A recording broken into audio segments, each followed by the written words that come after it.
देखिए, आपने जब प्रदीप यादव को जब प्रत्याशी बनाया गया, आपका ट्वीट हम लोग, मैं घर से नहीं निकलूंगा, क्रिकेट खेल, कहाँ प्रचार कर रहा हूँ? क्रिकेट खेल रहा हूँ, शरबत पी रहा हूँ, घूम रहा हूँ, फिर रहा हूँ। मैंने कहा कि जब बड़े नेता आएंगे तभी मंच माइक संभालूंगा, यही काम मैंने किया। जो मैंने कहा वही पूरा किया। मुझे प्रदीप यादव के खिलाफ कोई कैंपेन करने की आवश्यकता नहीं है। मेरा कैंपेन तो जनता करती है, कार्यकर्ता करते हैं। आज मैं यहाँ खड़ा हूँ बहुत निश्चिंती के साथ। मैं आपको बताऊँ 2347 बूथ। आपको आश्चर्य होगा कि अभी भी जब मैं आपसे बात कर रहा हूँ तकरीबन 800 बूथों पर मेरे कार्यकर्ता कहीं न कहीं आपको कैंपेन करते हुए नजर आए। लेकिन लोग कह रहे हैं, आप पे आरोप भी लग रहा है कि लोगों की एक शिकायत है कि निशिकांत दुबे उपलब्ध नहीं है उनके लिए। तो क्या इसके तकनीकी कारण है कि वो संसद में किस चीज़ के लिए उपलब्ध? कि वो सुनते नहीं, मतलब वो मिलते नहीं। इसकी बात नहीं सुनते। यहाँ जितने लोग हैं सब, आप ये समझिए, ये मुंशी झा को मैंने सुनता हूँ, या ये सुभाष यादव को सुनता है, या ये मेरा मंडल अध्यक्ष मैं जितने कार्यकर्ता उनके पास मुद्दा नहीं है ना। तीन ही मुद्दा है। सवाल ये है कि 10 साल में माननीय मोदी जी ने विकास किया कि नहीं। 10 साल में, 15 साल में और 10 साल में खासकर अपनी सरकार बनने के बाद मैंने गोड्डा का विकास किया कि नहीं। मुद्दा तो ये होना चाहिए ना, एक सांसद जब बनता है तो। लेकिन मुद्दा क्या है? उनको पता है कि विकास के मुद्दे पर भारतीय जनता पार्टी से कोई मुकाबला नहीं हो सकता। विकास के मुद्दे पर निशिकांत दुबे से कोई डिबेट नहीं हो सकता। तो क्या लोगों से नहीं मिलता है। और तीसरी बात यह है कि ओबीसी विरोधी। यही तो 3 मुद्दा है। इसके अलावा 3 मुद्दा नहीं है ना। मैंने कल कहा बड़े फक्र के साथ, मेरा घर है देवघर। मैं देवघर में पैदा हुआ, 3 क्लास तक मेरी वहाँ पढ़ाई हुई। मेरे मामा वहाँ भारतीय जनता पार्टी के पहले जिलाध्यक्ष थे। मेरा घर है देवघर में। मेरा ही एक ऐसा घर होगा जो यदि मैं देवघर में मौजूद हूँ तो 24 घंटे वो दरवाज़ा खुला हुआ। आज तक उसका दरवाज़ा बंद नहीं हुआ। मैंने कहा मेरे अलावा जितने भी जनप्रतिनिधि हैं, मैंने देवघर से स्टार्ट किया। के झा साहब जिनका मैं बहुत सम्मान करता हूँ, कृष्णानंद झा साहब जो पूर्व मंत्री। मैंने कहा प्रदीप यादव जी का घर, सूरज मंडल जी का घर, माननीय फुरकान अंसारी साहब का, सलाउद्दीन अंसारी का देख लीजिए, शमसुद्दीन अंसारी साहब का, जो यहाँ के सांसद रहे या बड़े नेता रहे, आप किसी का घर देख लीजिए। इवन घर तो ऐसा है सर कि दीपिका पांडे जब टिकट लेकर आई तो प्रदीप यादव ने अपने घर का दरवाजा नहीं खोला। अनअवेलेबल कौन है? मैं तो सबों से मिलता हूं, सबसे बैठा। तो आपने तो एक विधायक का सम्मान नहीं किया जो कांग्रेस का टिकट लेकर आए, उसके लिए दरवाजा नहीं खोला। आप किस तरह की बातें करते हो? वही गोड्डा में आपके प्रतिद्वंदी बदहोनी थी, फिर प्रदीप यादव से हो गई। कल दीपिका पांडे ने ये कहा कि निशिकांत दुबे जो है यूपीए 2 के कार्यकाल में जो काम हुआ, क्योंकि 2009 से आप जीते, तो उस समय जो काम शुरू हो गए थे आपके रहते वो चीज़ें पूरी हुई। आपने उनका उद्घाटन शिलान्यास किया और आप उनका क्रेडिट ले रहे हैं, चाहे वो एम्स हो, चाहे वो एयरपोर्ट हो, रेलवेज हो। आप क्या कहेंगे? यूपीए 1 में तो फुरकान अंसारी एमपी थे ना। यूपीए 2 की बात नहीं, यूपीए 1 में तो वही थे ना। क्यों नहीं लेकर आ गए? यूपीए 1 में क्यों नहीं लेकर आ गए? जो यूपीए 2 की बात कर रही है वो के चोर तो टकना चोर। ऐसा नहीं होता ना।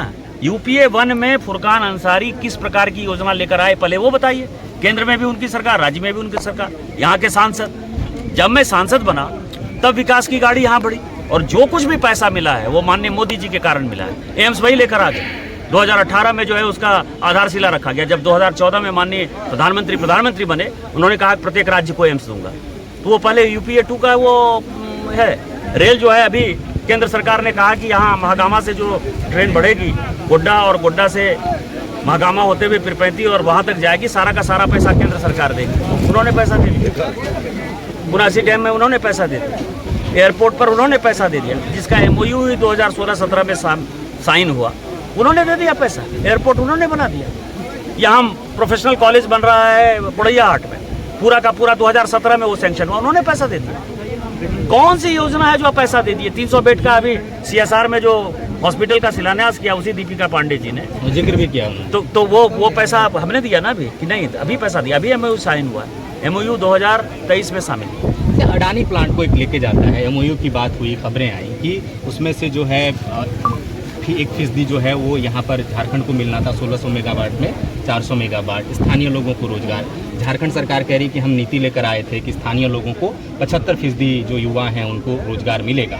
वो शिकायत थोड़ी सी पब्लिक में भी है, थोड़ा आरोप विपक्ष का भी है कि अडानी पावर प्लांट बना, बिजली बांग्लादेश को जा रही है, रोजगार स्थानीय लोगों को मिला नहीं, तो उन्होंने जो कीमत चुकाई जमीनें, तो उनको क्या मिलेगा स्थानीय लोगों को? 25% बिजली देने के लिए 25% बिजली देने के लिए 35 चिट्ठी अडानी लिख चुकी है। न झारखंड सरकार पैसा दे रही है, न नौवा को 9 मन तेल होगा, न राधा न चाहिए। तो सवाल ये है कि जो आपने नहीं दिया, पैसा नहीं दिया, आप बिजली नहीं खरीद रहे हैं, उसके लिए अडानी कैसे जिम्मेवार है? दूसरा सवाल ये है कि 75% जो नीति है, स्थानीय नीति है, उसमें से मैं 50 ऐसे उदाहरण दे सकता हूं जो प्रदीप यादव के जो है रिश्तेदार हो, जो अडानी में काम कर रहे हैं। 85% लोग काम करते हैं। मैंने तो कहा है कि निशिकांत दुबे का एक रिश्तेदार, यदि परिवार का सदस्य छोड़ो, यदि एक रिश्तेदार होगा तो मैं राजनीति छोड़ दूँ। दूसरा, अडानी के जो है बोर्ड किसने लगाया?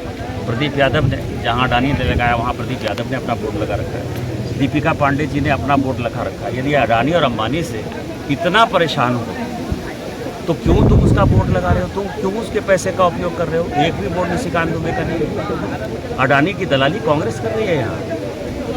प्रदीप यादव का बोर्ड अडानी के देख लीजिएगा। सरकंडा चौक पर जो है जो मंदिर बनाया है वो भी अडानी ने बनाया। और आप महागामा विधानसभा घूम लीजिएगा, सभी जगह दीपिका पांडे आपको नजर आएगा। उसी तरह से पुड़ैया हाट में आपको जो है बोहरा जो मंदिर है ना, बोहरा के आसपास भी सारी स्थितियां जो है अडानी की दिखाई देंगी। अपने गांव में जो है अडानी का उपयोग करते हो। अडानी अंबानी से राहुल गांधी इतना दुखी है तो तुम लोग क्या कर रहे हो? दलाली अडानी की तुम लोग कर रहे हो, नौकरी तुम लोग दे रहे हो, स्थानीयता की बात तुम लोग कर रहे हो।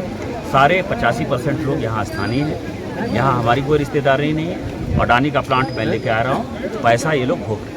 एक सवाल, आप लोग पिछले काफी समय से आप लोग बांग्लादेशी घुसपैठ को लेकर मुखर हैं।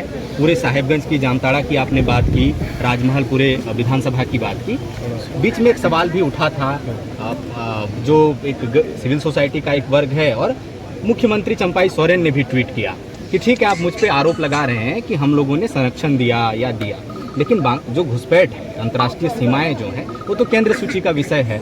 आप क्यों घुसपैठ नहीं रोक रहे? क्यों लोग लगातार आते जा रहे हैं? तो ऐसे तो आप अपनी ही सुरक्षा एजेंसियों पर सवाल उठा रहे हैं कि उनके रहते घुसपैठ हो रहा है बांग्लादेश। आपके ऊपर इसमें कारण ये नहीं है कि हमारे कारण नहीं हो रहा है।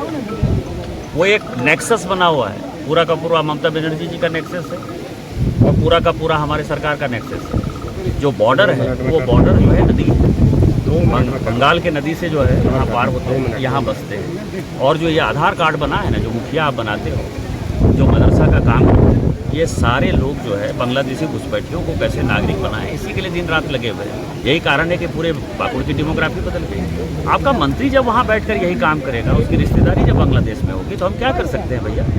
आप उसको अधिकार दो, फोर्स तो आपके पास है, पुलिस तो। ये कोई स्टेट ऐसा नहीं है ना जिस स्टेट में जो है पुलिस फोर्स जो है हमारे पास, हमने CRPF BSF यहाँ तो नहीं लगा रखा है। स्टेट में तो सारी स्टेट पुलिस, स्टेट में सारी BDO CO की मशीनरी आपकी है, DC SP की मशीनरी आपकी है। आप यदि उसको नागरिकता देने के लिए आमादा हो तो हम क्या कर सकते हैं? यही कारण है कि झारखंड में जब सरकार बनेगी तो यहाँ जो है NRC लागू हो। तो ये और NRC जब लागू, 5 साल और सरकार थी, 14 से 19 थी, घुसपैठ तो सालों से हो रहा है। अगर डेमोग्राफी बदल गई तो कई सालों से चल रहा है। नहीं, रघुवर दास जी ने इसके ऊपर काफ़ी कंट्रोल किया हुआ था, वो कमा था। आदिवासी की संख्या जो है वो बढ़ रही थी धीरे धीरे, वो पिछले 5 साल में और घटी है। रघुवर दास जी ने इसके ऊपर बहुत बड़ा काम किया है। और मैं आपको बताऊं कि पहले ऐसे मुख्यमंत्री थे जो संथाल परगना में कम से कम 100 बार आए हों। निशिकांत जी, बतौर सांसद आप 15 साल से हैं और अब फिर चौथी बार आप चुनाव लड़ रहे हैं। आपको खुद को लगता है कि कोई कसर इन क्षेत्रों में बाकी रह गई है जो मैं अगले टर्म में उसे पूरा करना चाहूँगा, निश्चित रूप से करना चाहूँगा? विकास एक सतत प्रक्रिया है। आप मकान बनाते हैं, छोटा मकान बनाते हैं, फिर उसको बड़ा मकान बनाना पड़ता है, बड़ा मकान बनाते हैं, फिर उसको कोठी बनाना पड़ता है। कोठी बनाते हैं तो फिर आपको उसमें और भी समस्याएं नज़र आती हैं कि गेस्ट हाउस भी बनाना है। तो इसीलिए जब अपने मकान में आपको इस तरह के संशोधन करने पड़ते हैं तो ये तो इतने करोड़ लोगों के विकास का सवाल है। विकास में छोटा रोड बनता है, उसको बड़ा बनना है, उसको फिर 4 लेन का बनना है। जैसे आप देखिए कि गोड्डा में बन रहा है, रेल यदि बना है तो 1 लाइन बना है, उसमें लगेगा कि डबल लाइन बनाना है। तो हमेशा विकास एक सतत प्रक्रिया है, इसके ऊपर जो है बहुत बात करने की आवश्यकता नहीं है। ये विकास की जो गति मोदी गारंटी में चली है, मोदी जी के नेतृत्व में चली है, वो अनवरत गोड्डा में जारी रहेगी। मैं इतना ही कर सकता हूँ। अब तक जो 11 सीटों पर मतदान हुआ, एक जो निराशाजनक चीज़ दिखी कि जहां पर पिछले बार 70-73% मतदान हुआ था, वहाँ 59, 62, 63 मतलब 7-8% की गिरावट आई। ऐसा नहीं है कि ये एक ऐसे क्षेत्र है जैसे धनबाद में जो है इस बार ज़्यादा वोट पड़ा। गिरिडीह और कोडरमा का भी हालत ऐसा ही है कि बराबर बराबर वोट पड़े। और इस गोड्डा में मैं आज आपको कह देता हूँ, पिछली बार 69% वोट पड़ा था, इस बार कम से कम 75% वोट पड़े। चलिए शुक्रिया सर। डॉक्टर निशिकांत